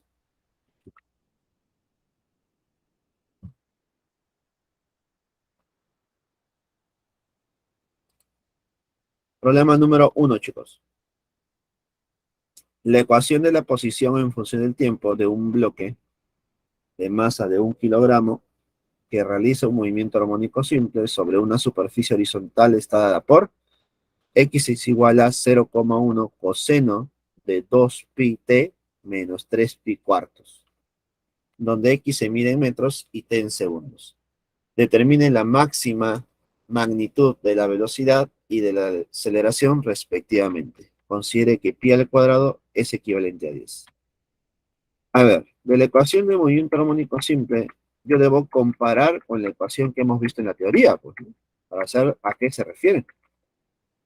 La ecuación del movimiento armónico simple que hemos visto en la teoría es igual a amplitud coseno de omega por t más teta sub 0. Comparando con 0,1 coseno de 2πt menos 3π cuartos, podemos llegar a la conclusión que la amplitud vale 0,1. Podemos llegar a la conclusión que la frecuencia angular vale 2π radianes por segundo. Es lo que más me importa, ¿no? Entonces, conociendo estos dos valores, yo puedo decir que la rapidez máxima es igual a omega por a. Que hemos visto en la teoría, ¿no? Rapidez máxima es igual a omega por a. Profesor, entonces, lo único que me queda es multiplicar estos dos valores. Sí. 2pi por 0,1 es igual a 0,2pi. 0,2pi. Esta es la rapidez máxima. También me están pidiendo la aceleración máxima, ¿no? Entonces, la aceleración máxima se calcula como omega al cuadrado por la amplitud. Omega al cuadrado por la amplitud. Entonces, la aceleración máxima es igual a 2pi al cuadrado, que es el omega, multiplicado por la amplitud, que es 0,1. Entonces, esto es igual a 4 por 10 por 0,1. Esto me da un valor de 4 metros por segundo al cuadrado. Entonces, simplemente identificando dos valores, como la amplitud y la frecuencia angular, podemos encontrar la rapidez máxima y la aceleración máxima. Problema número 1, la respuesta es la B. ¿Correcto, chicos? Pregunta clásica, ¿eh? Pregunta clásica.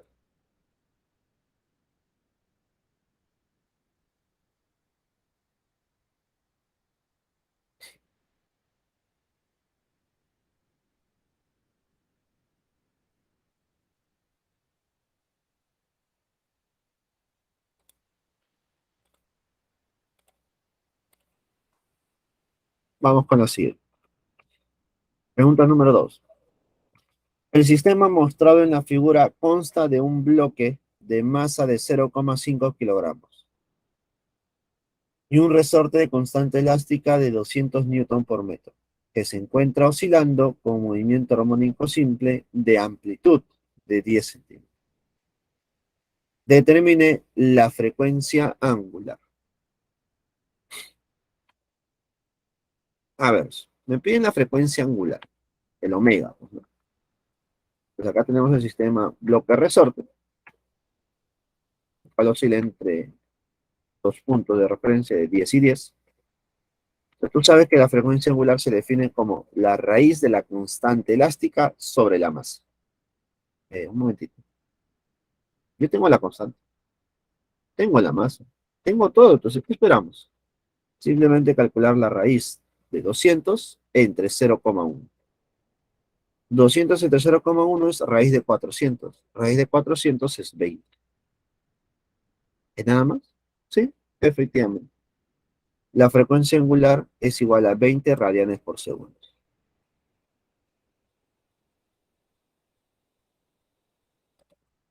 ¿Correcto? La respuesta es la C. Nada más. Ya está. El problema se acabó. Listo. Mira, de aquí pueden salir más preguntas en realidad.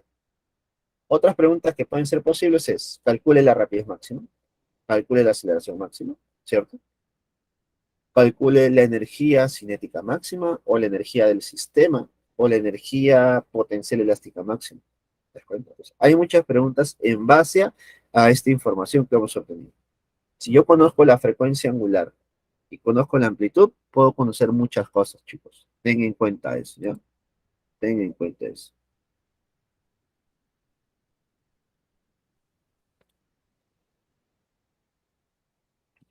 Vamos con la pregunta número 3. ¿O alguna consulta que tengas hasta el momento, chicos? ¿Alguna consulta que tengas?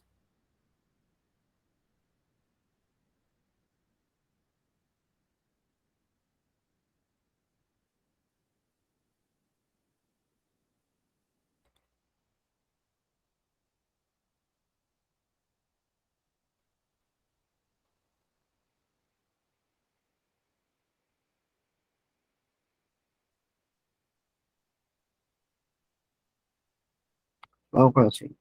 Pregunta número 3. Un bloque de masa de 0,4 kilogramos unido a un resorte se mueve sobre una superficie horizontal y oscila realizando movimiento armónico simple de amplitud de 0,5 metros.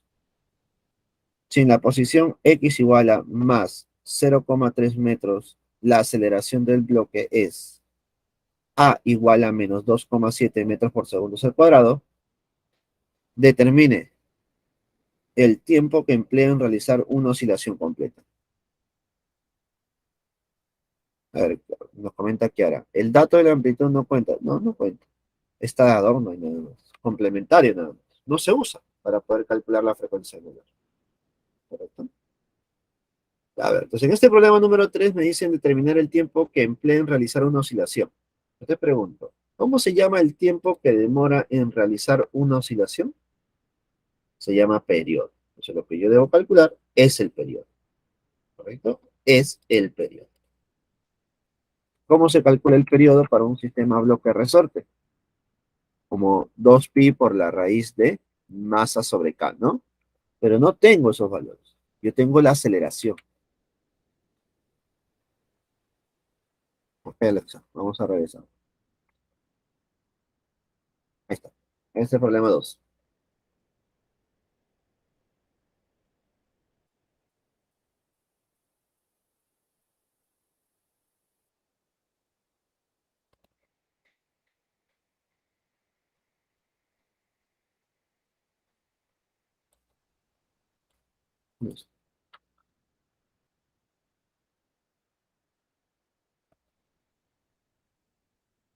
Lo que yo tengo es la aceleración. Y me dicen que la aceleración es menos 2,7. Pero también sabemos que la aceleración tiene la forma de menos velocidad angular por x, ¿no? Donde x viene a ser la elongación. Entonces vamos a tratar de comparar. Menos 2,7 es igual a menos omega al cuadrado por 0,3. De esta igualdad podemos llegar a la conclusión que omega vale 3 radianes por segundo. Y como ya hemos dicho hace un momento en los problemas anteriores, si yo conozco omega y conozco la amplitud, puedo calcular muchas cosas. En este caso, estamos calculando omega. Entonces, profesor, omega ¿a qué era igual? Omega era igual a 2pi por la frecuencia, según teoría. Pero la frecuencia es la inversa del periodo. Ah, profesor, entonces, omega es igual a 2pi sobre el periodo. Sí, 2pi sobre el periodo. Por lo tanto, el periodo es igual a 2pi sobre la frecuencia. Reemplazando, sería 2pi sobre 3. 2pi sobre 3. ¿Cuánto sería el periodo entonces? La respuesta es la A, ¿no? 2pi tercios. Problema número 3, la respuesta es la A. Clave abierta.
Vamos con el siguiente problema.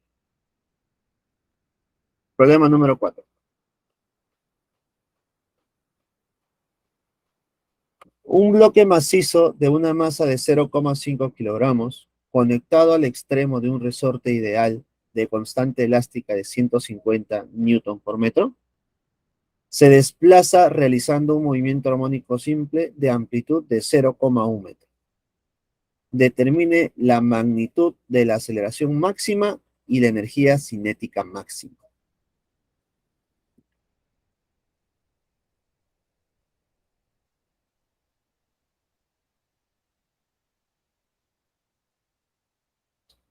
Vamos a calcular la magnitud de la aceleración máxima y la energía cinética máxima. Vamos a ver. Sabemos que la aceleración máxima tiene la forma de omega al cuadrado por A, por la amplitud. Recuerda que ya hemos visto similares casos en los problemas anteriores, ¿no? Conociendo la frecuencia angular y la amplitud, puedo calcular la aceleración. Ahora, ¿cómo calculo la frecuencia angular? Con la raíz de K sobre M. La raíz de K sobre M. Reemplazando los valores, tendríamos que frecuencia angular al cuadrado es igual a K sobre M. Entonces nos quedaría que la aceleración máxima es igual a K sobre M por A. ¿Cuánto vale K según el problema? 150. ¿Cuánto vale la masa? 0,5. ¿Y cuánto vale la amplitud? 0,1. ¿Cuánto me saldrá la aceleración máxima? 30. 30 metros por segundo al cuadrado. Aceleración máxima es igual a 30. ¿Listo? Entonces ya tengo parte del problema. Ahora, me están pidiendo la energía cinética máxima. Yo te pregunto, ¿la energía cinética máxima es la que se obtiene en la posición de equilibrio, ¿sí o no? ¿Correcto? Ahora, esa misma energía cinética es la energía del sistema. La energía del sistema, ¿cierto? Entonces, si es la energía del sistema, entonces hay muchas maneras de calcular. Hay muchas formas de calcular. Vamos a ver de qué manera podemos hacer de esta manera, en este problema. Entonces, podemos decir que si yo quiero la energía del sistema, puedo calcular la energía cinética máxima, puedo calcular la energía potencial elástica máxima, ¿no? Y puedo calcular la suma de energías, ¿no? La cinética más la potencial en cualquier punto, ¿no? Entonces, la más sencilla para nosotros va a ser la energía potencial elástica máxima, ¿no? Entonces, la energía cinética es igual a la energía del sistema y es igual a la energía potencial elástica máxima, que es igual a 1/2 de K por la amplitud al cuadrado. Entonces tendríamos 1/2 de K, que es 150, por la amplitud, que es 0,1 elevado al cuadrado. Esto es igual a 0,75. 0,75. Por lo tanto, problema número 4, la respuesta es la A. Problema número 4, avioncito, chicos. Listo. ¿Te das cuenta? Conociendo la frecuencia angular y la amplitud, yo puedo conocer muchas cosas. Muchas, pero muchas cosas. Vamos, siguiente problemita. Problema número 5. Un péndulo simple de longitud L oscila en la superficie terrestre con movimiento armónico simple y tiene un periodo de 4 segundos. Si el péndulo es llevado a un planeta cuya aceleración de la gravedad en la superficie es la cuarta parte que en la superficie terrestre, determine su nuevo periodo. Determine su nuevo periodo.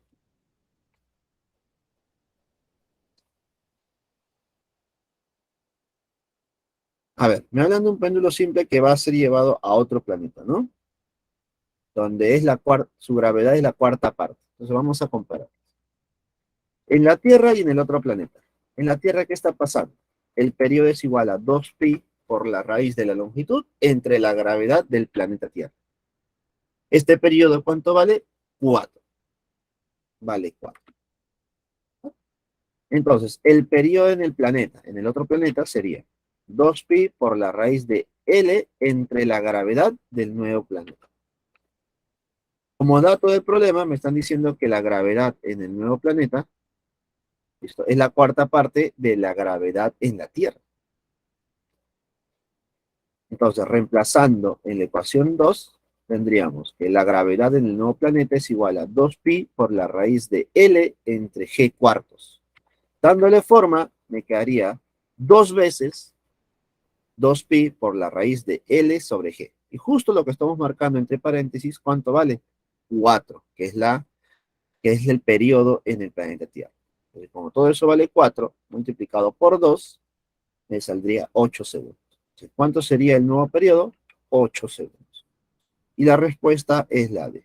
Te debo comentar que normalmente en el tema de periodos, en el tema de periodos, en el tema de periodos, siempre se trabaja dando forma. Siempre se trabaja dando forma. La gran mayoría de veces se va a trabajar dando forma. Problema número 6.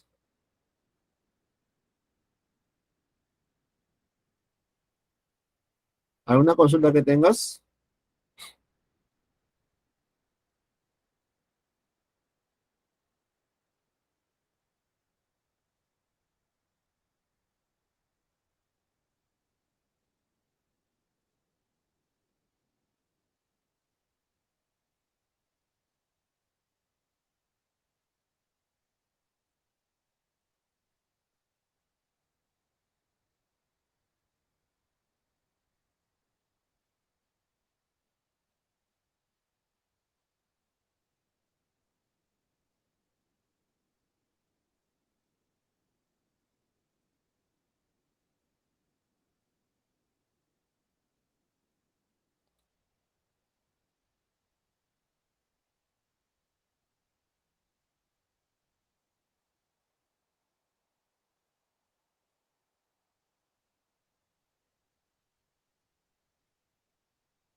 Vamos con el siguiente problema. El 6 dice lo siguiente. Un técnico ajusta los acordes de un instrumento musical mediante un sonómetro. Si la intensidad del sonido registrado por el sonómetro es 0,5 metros de distancia, es de 0,01 pi watt por metro cuadrado.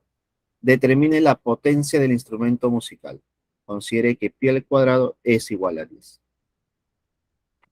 A ver, tenemos aquí el sonómetro y se va a medir la intensidad, pues, ¿no? Entonces la intensidad a una distancia de 0,5 metros tendría un valor de 0,01 pi, ¿no? Recordemos que la intensidad también se calcula como la potencia sobre 4pi por la distancia al cuadrado, siempre y cuando consideremos una fuente puntual de sonido, ¿correcto? Entonces la potencia es igual a 4pi por la distancia al cuadrado, despejando de aquí, ¿no? Entonces, evaluando, la distancia es igual a 0,5 metros y la intensidad es igual a 0,01 pi. De aquí reemplazo la potencia es igual a 4pi por 0,5 al cuadrado por la intensidad que es 0,01 pi. Esto me quedaría como 0,01 pi al cuadrado. Como te dice el problema que consideres que pi al cuadrado vale 10, la potencia, ¿cuánto me saldría? 0,1. 0,1.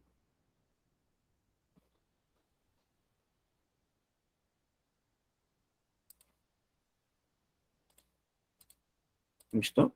El problema es directo. El problema número 6 es directo. Pues, ¿no? Aplicar la fórmula básicamente. No hay mucho análisis aquí. Problema número 6, la respuesta es la A. Problema número 7. Una bocina emite sonido y una persona situada a 5 metros de ella percibe el sonido con una intensidad de 4 por 10 a la menos 4 watt por metros cuadrados. Determine el nivel de intensidad sonora percibido por otra persona ubicada a 10 metros de la bocina. Considere que I sub 0 o intensidad umbral es 10 a la menos 2. A ver, entonces determina el nivel de intensidad. Para saber el nivel de intensidad necesito la intensidad. ¿Cómo calculo la intensidad? A 5 metros, me están diciendo que la intensidad es 4 por 10 a la menos 4. Y me dicen, a 10 metros de la bocina, ¿cuánto será esa intensidad? Vamos a averiguar. Conociendo la distancia 1 que es 5 y la intensidad 1 que es 4 por 10 a la 4, no, menos 4 debe ser, ¿no? 4 por 10 a la menos 4, ¿ya?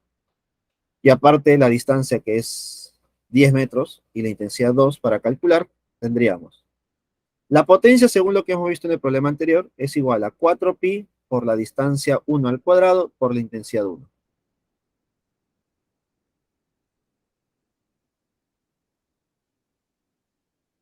Y esto es igual a 4pi por la distancia 2 al cuadrado por la intensidad 2. Entonces tendríamos que la distancia 1 al cuadrado por la intensidad 1 es igual a distancia 2 al cuadrado por la intensidad 2. El 4pi se van a ir. Entonces nos quedaría que la intensidad 2 es igual a R1 entre R2 elevado al cuadrado. ¿Listo? Multiplicado por la intensidad 1. ¿Listo? Y aquí podemos encontrar la intensidad 2, ¿no? Reemplazando R1 y R2, que es 5 sobre 10 elevado al cuadrado por 4 por 10 a la 4. Operando, ¿cuánto me saldría? Que la intensidad 2 sería 10 a la menos 4. ¿Listo? Entonces, conociendo la intensidad 2, ya puedo conocer el nivel de intensidad, usando la formulita que vimos en la teoría, ¿no? Para convertir de intensidad a nivel de intensidad. Este es igual a 10 veces el logaritmo de la intensidad 2, que es 10 a la menos 4, entre la intensidad umbral, que es 10 a la menos 12. Esto me quedaría 10 veces logaritmo de 10 a la menos 4 entre 10 a la menos 12. Operando el logaritmo sería 10 por el logaritmo de 10 a la 8. Ese 8, por ser exponente dentro de un logaritmo, saldría, y me saldría al final el nivel de intensidad es igual a 8 por 10 veces logaritmo de 10. Logaritmo de 10 vale 1 y 8 por 10 vale 80. Bueno, esto básicamente ya propiedades del logaritmo, pues, ¿no? Problema número 7, la respuesta es la B. ¿Listo? Ahí está.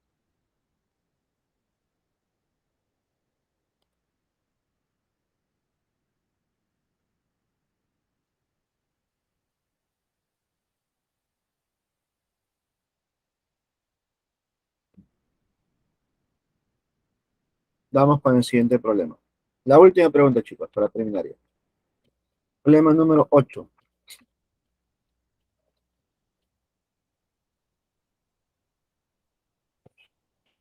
Es lo siguiente. 6 parlantes idénticos pequeños de igual potencia, igual a 2 pi tercios watts, se encuentran en los vértices de un hexágono regular de lado de 10 centímetros, emitiendo sonidos simultáneamente como se muestra en la figura. Determine el nivel de intensidad en el centro del hexágono. Determine el nivel de intensidad en el centro del hexágono. A ver, sabemos que debido a la intensidad de una sola fuente, la intensidad de una sola fuente es potencia sobre 4pi por al cuadrado. Entonces voy a calcular. La potencia es 2 pi tercios entre 4pi por la distancia al cuadrado. Recuerda que la distancia es la misma para todos los parlantes y hacia el centro, por ser un hexágono regular, es la misma distancia de los lados, ¿no? La misma distancia, la misma longitud. Recuerda que se forman puros triángulos equiláteros. Entonces, aquí al operar seguirían los pi, se van a ir, y me queda que la intensidad es igual a 1 sobre 6 veces al cuadrado. ¿No? Ahora, eso es para uno nada más. Como yo tengo 6 parlantes, y los 6 están a la misma distancia, se va a cumplir que la intensidad total es la sumatoria de todas las intensidades. Como todas son iguales, sería 6 veces 5. Pero como cada uno de ellos es igual a 1 sobre 6 veces al cuadrado, me quedaría al final que la intensidad total es igual a 1 sobre al cuadrado. Simplemente me queda reemplazar, ¿no? 1 entre al cuadrado. A vale 10 centímetros. En metros sería 10 por 10 a la menos 2. Y esto elevado al cuadrado. Y al final operando me quedaría 100. La intensidad total es 100. La intensidad total, ¿eh? Ahora, según el problema, me piden el nivel de intensidad. El nivel de intensidad, ¿cuánto será? 10 veces el logaritmo de la intensidad total entre la intensidad umbral.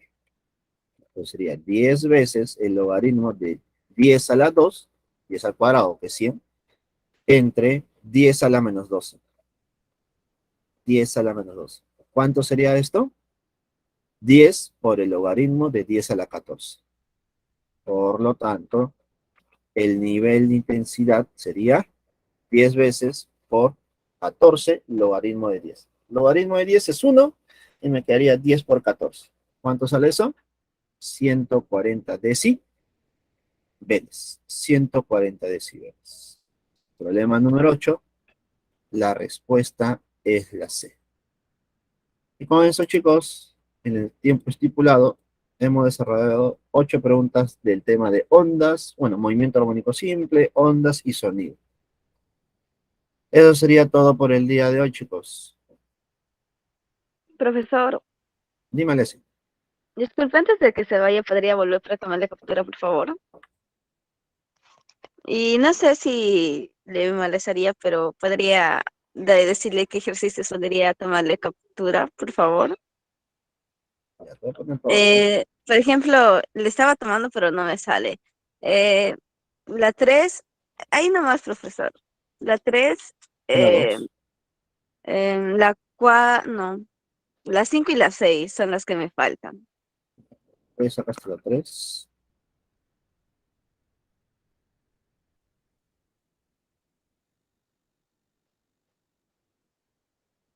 La 5 y la 6 nomás, profesor. Muchas gracias. A ver, Esto. A ver, mira. ¿Estos no son sí, los profesor, problemas? solo faltaría la 6.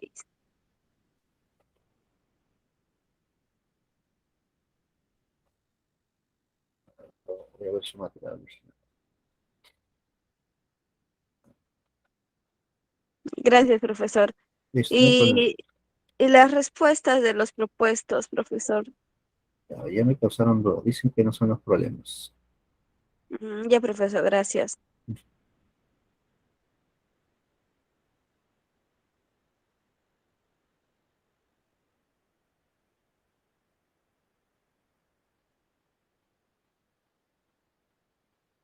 En las separatas sí están los mismos, ¿sabes? Está raro. En la separata yo veo lo mismo. Parece curioso. Tal vez por las gráficas no los identificas bien, porque las gráficas son diferentes. Recuerda que en los en las PPTs las gráficas se hacen distintas para que sea más bonito, pues, ¿no? Más colorido, básicamente. Profe, disculpe, lo que pasa es que en la separata habían dos preguntas de teoría sobre el movimiento armónico simple. Era para poner verdadero y falso, algo así. En el material que yo tengo no tiene ninguna pregunta de teoría. Me parece curioso. Están todititas. Te habrá pasado. Igual consúltenlo con el tutor o la tutora. A ver, y ya yo les comento igual la siguiente clase. ¿Les parece? Porque yo tengo el material y no aparece nada de pregunta de verdadero o falso. ¿Qué habrá pasado?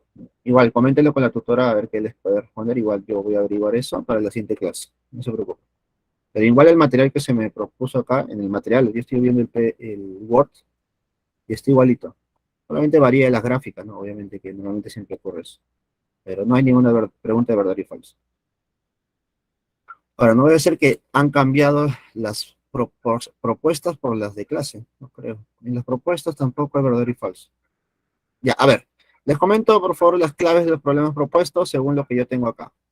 En el problema número 1 aparece el problema de un bote que se balancea. ¿Eso es correcto? Bote que se balancea y te dan la ecuación de movimiento y igual a 0,6 seno de 0,5 t más pi sextos. Ya, la clave es la C, la cita. El segundo es, en una superficie sin fricción, un bloque de masa de 1,6. Ese problema también. La pregunta 2 es la D, dado. Problema número 3 es la de el movimiento armónico simple, es el que se describe una partícula sometida a una fuerza restauradora. ¿Eso está bien? Ya. 3, casa. 4, en una superficie horizontal lisa, un bloque unido a un resorte realiza un más. ¿También? Ya, correcto. La 4 es la B. 4, barco.